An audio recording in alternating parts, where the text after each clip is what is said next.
Hop, hop, hop.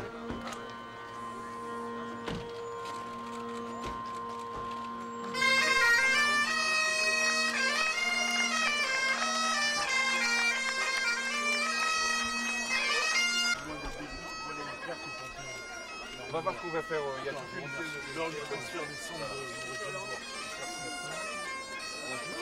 Bonjour madame, ça va? Président.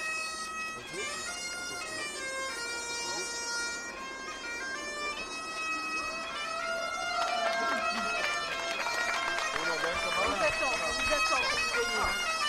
Les jeunes générations vous attendent. Parfait, le conseil municipal? Oui. Les enfants, voilà. Ouais, bah ouais.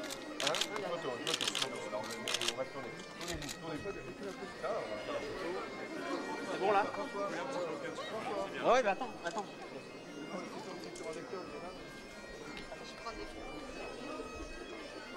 Les appareils, vous signez. On donnera les photos à Anne Pécheta, parce que j'ai...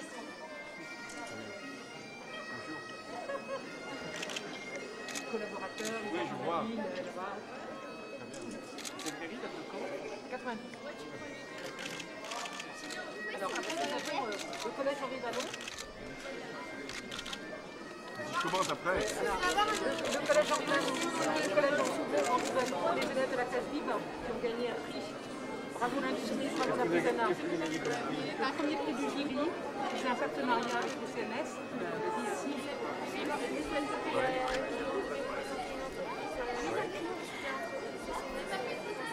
Moi je connais, mais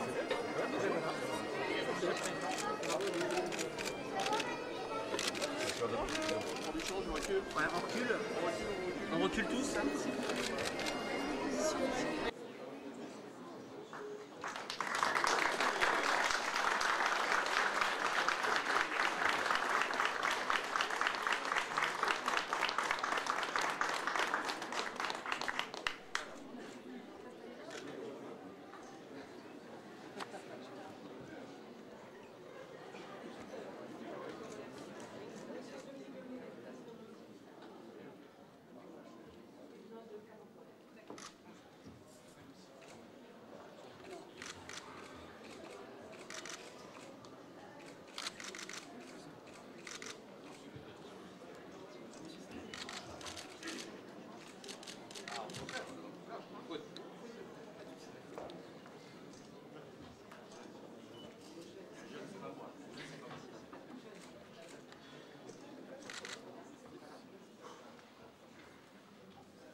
Madame la ministre des Affaires sociales et de la Santé, Monsieur le ministre de la Défense, mon cher Jean-Yves, Madame, j'en oublie le micro, excusez-moi, c'est l'émotion. Madame la ministre déléguée aux personnes handicapées et à la lutte contre l'exclusion, Monsieur le député, Monsieur le président de l'Orient Agglomération, Monsieur le président de la mission locale, Monsieur le président de Cap Emploi, Mesdames et Messieurs les élus, Mesdames et Messieurs, chers amis, c'est un immense honneur, Monsieur le Président, et une très grande fierté de vous accueillir ici à la Nester. C'est la première fois que nous sommes honorés de la sorte.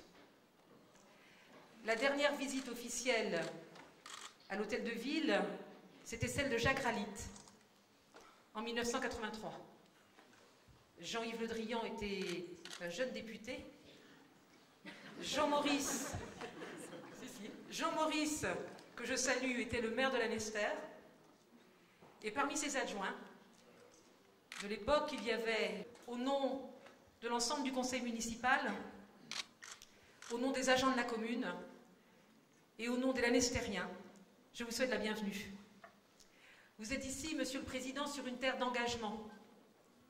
Une terre où la vie politique, la vie locale, la vie militante est riche. Et le ministre de la Défense pourrait en témoigner.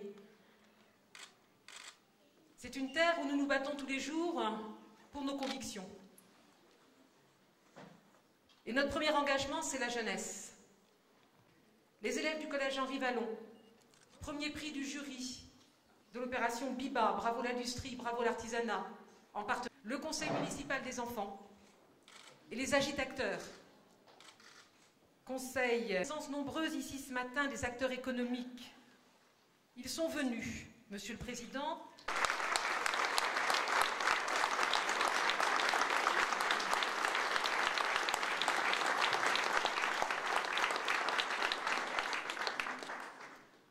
Madame la maire de Lanester, Mesdames, Messieurs les ministres, Mesdames, Messieurs les élus, Mesdames, Messieurs, j'ai été venu tant de fois à Lorient et jamais à Lanester. Il me fallait attendre donc de devenir président de la République pour enfin accéder à cet honneur d'être reçu ici, à l'hôtel de ville de Lanester. Je sais, et vous en avez rappelé l'histoire, je salue le maire honoraire, combien cette ville est attachée aux combats qui ont fait son identité. Et longtemps, Lanester a été regardée comme une ville qui était un particularisme dans le Morbihan. Mais maintenant, des vagues sont venues et Lanester est dans le droit commun. Ce que je salue ici dans cette ville, au-delà de son état d'esprit, c'est cette priorité donnée à la jeunesse. Vous l'avez rappelé à travers de nombreux conseils, alors conseil des jeunes, conseil de la mission locale, conseil pour également la découverte des métiers, et je pense qu'il y a là comme une mobilisation des jeunes d'abord, mais aussi de tous ceux qui ont vocation à les conduire vers leur destin, ce qui suppose d'abord un métier. Justement, nous sommes réunis dans cet hôtel de ville pour signer des emplois d'avenir. Nous sommes aujourd'hui à 33 000, alors j'allais dire 33 004 emplois d'avenir. Le ministre Michel Sapin m'en a exactement confirmé le nombre. C'est-à-dire que nous sommes précisément au moment où nous voulions être lorsque nous en avons décidé, 33 000, pour le début du mois de juillet. L'idée est d'avoir 100 000 emplois d'avenir à la fin de l'année. Il n'y a donc eu aucun retard et le programme s'exécute tel qu'il était prévu. Qu'est-ce que c'est qu'un emploi d'avenir? C'est de permettre à un jeune qui est le plus éloigné du marché du travail, faute de qualification, de pouvoir trouver pendant au moins un an une expérience qui lui permettra d'accéder ensuite à un véritable emploi dans le secteur privé ou dans le secteur public. Mais il y a une obligation qui pèse sur les employeurs, c'est de former ces jeunes. Et c'est ce que vous avez décidé de faire ici. C'est-à-dire non seulement de leur permettre de suivre une qualification dans un centre de formation, mais de les accompagner par des tuteurs. Je veux saluer ici l'effort que vous faites. Car dans beaucoup de collectivités, je ne les blâme pas, il n'est pas nécessaire de respecter cette exigence. Seule la formation doit être dispensée. Donc vous avez fait davantage que ce que la loi vous contraignait de faire, puisque vous avez permis que des agents municipaux puissent être des accompagnants, des soutiens de ces jeunes. Ce qui, à mon sens, leur donnera toutes les conditions pour réussir. Donc je veux saluer à la fois l'initiative de la mairie, le souci des jeunes de pleinement s'intégrer et la contribution, je n'ose pas dire des seniors, qu'ils sont encore très jeunes, et nous ne sommes pas dans un contrat de génération, mais des tuteurs qui vont les accompagner. Tout à l'heure, nous allons, avec les ministres, inaugurer un hôpital qui témoigne d'une volonté, celle d'une agglomération et même au-delà d'un territoire, de se doter d'équipements. Les communes sont très attachées à leur identité. Et en même temps, il y a aujourd'hui la nécessité d'être pleinement solidaire d'un territoire plus vaste et d'avoir une répartition des équipements entre ce qui relève de ce que des communes doivent faire et ce qui doit maintenant être engagé par des structures intercommunales comme l'agglomération. Et Lanester fait partie de cette agglomération. Ça n'a ça n'a pas dû être toujours facile. Il y a toujours une identité communale, une réserve, la volonté de ne pas être confondu avec la ville principale. J'avais révisé. Mais tous les territoires obéissent aux mêmes logiques. Il y a toujours des rivalités, il y a toujours des concurrents, il y a toujours des appréhensions.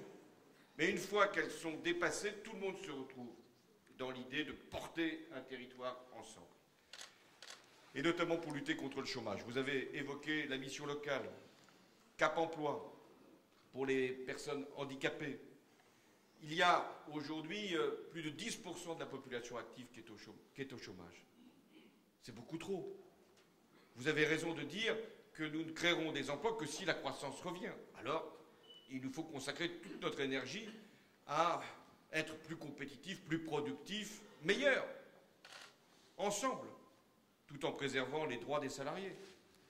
Et dans l'attente de retrouver cette croissance qui vient, on la guette, enfin, on la stimule. Parce que si nous ne faisions qu'attendre, il n'y aurait que désespérance, compte tenu de ce qu'est la récession en Europe. Mais les signes de reprise sont là. Mais en attendant, nous devons mettre ces emplois aidés. Emploi d'avenir, emploi pour l'école, et vous avez souligné combien il était important de créer non seulement des postes d'enseignants, mais aussi tous ces auxiliaires qui permettent l'accueil des enfants les plus en difficulté, certains handicapés, d'autres qui doivent être encadrés. Donc, nous devons là aussi donner plus de chance à ceux qui vont rentrer dans ces emplois-là et aux jeunes qui auront un meilleur encadrement.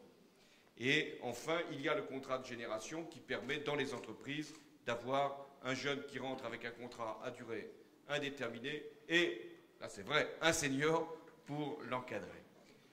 Et puis, il y a une dernière idée que nous avons lancée à la suite de la conférence sociale, c'est de rapprocher l'offre d'emploi qu'une entreprise publie et une demande d'emploi qu'un chômeur exprime. Or, il a été constaté qu'il y a, hélas, encore aujourd'hui, alors qu'il y a plus de 3 millions de chômeurs, des postes qui restent inoccupés. Parce que, non pas parce que des chômeurs ne voudraient pas les employer, mais tout simplement parce qu'il y a un défaut de qualification, un défaut de formation. Alors, c'est ce que nous allons faire pour 30 000 demandeurs d'emploi qui peuvent postuler à des offres d'emploi qui existent aujourd'hui. Voilà le sens de la politique que nous conduisons et je suis heureux de constater que l'ANESTER va nous donner là un coup de main tout à fait précieux qui me conduira nécessairement à revenir à l'ANESTER pour découvrir la suite du programme. Tout cela en bonne intelligence avec le maire de Lorient. Merci à tous.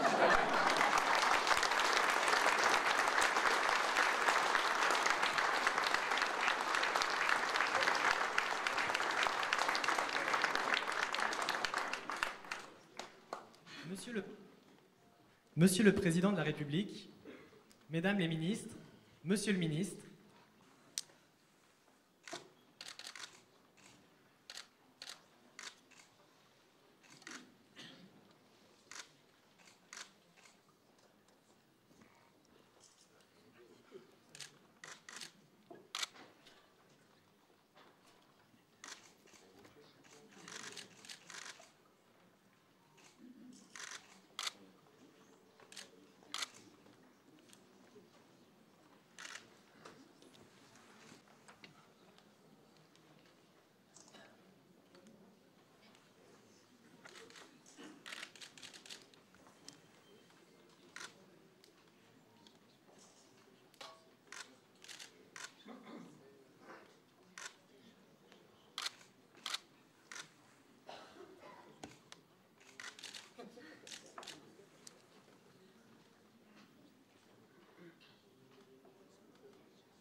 Félicitations alors.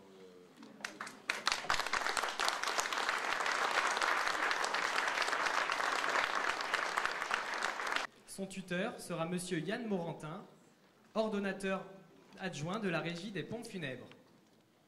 Monsieur Steven Le Sang possède un CAP peintrigraphie industrielle en 2008 ainsi qu'un BEP production imprimée en 2011. Elle est en recherche d'emploi de service.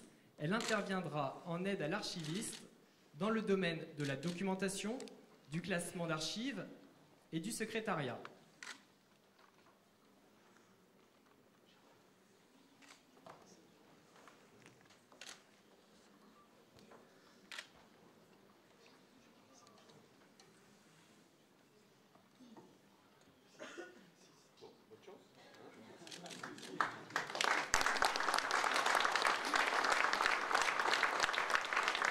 Espace vert de la ville.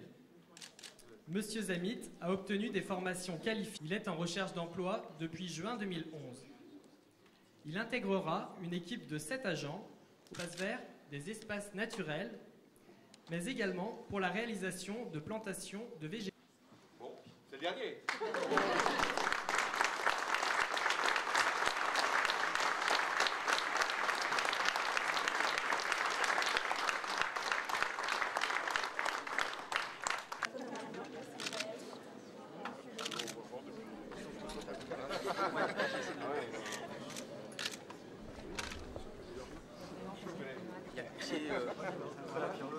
Ah mais le pied il gêne. Quel âge?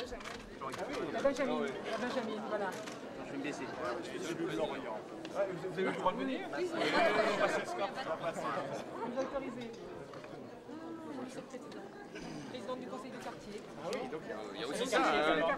c'est la démocratie. Ça va, j'arrive. Bonjour. Ça se passe bien? Ça se passe. Elles ont un tutorat, une formation. Voilà. Avec plus d'eux aujourd'hui. Moi je suis un emploi jeune. Oui, Témoignage. C'est emploi jeune. En direct. c'est vrai que là, on avait des exigences plus fortes encore. La formation est toujours, et puis les Voilà, fonds de formation formation. suivent. En l'occurrence, c'est Uniformation qui finance totalement les 2 formations. Donc ça, c'est Pour capital. les emplois jeunes, il n'y avait pas cette dimension d'information, même si le niveau de recrutement était plus élevé. Plus souvent. Et alors, qu'est-ce que vous êtes venu? Alors maintenant, je travaille au groupe de Mutualité Française 2956 et je suis en charge du service maintenance général de l'ensemble des établissements accueillant des personnes âgées, des personnes handicapées. Voilà. Et conseil de quartier avec Madame le maire. Aussi. Voilà. Bonjour, ça va?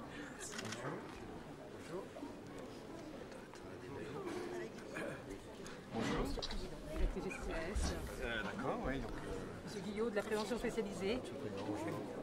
vous avez pu travailler en commun pour les recrutements d'emplois d'avenir ou vous avez Alors, c'est déjà pour tous les services? Tous les services sont mobilisés. Tout à fait. Bonjour. Voilà. Nelly Poher et Fabienne Canu de la mission locale. Fabienne Canu est la directrice de la mission locale. Voilà. La mission locale, c'est bien engagé sur. Là, on voit bien d'ailleurs dans les résultats sur les emplois d'avenir, selon l'implication de la mission locale, on a On a une un mission niveau plus locale ou moins important. très active.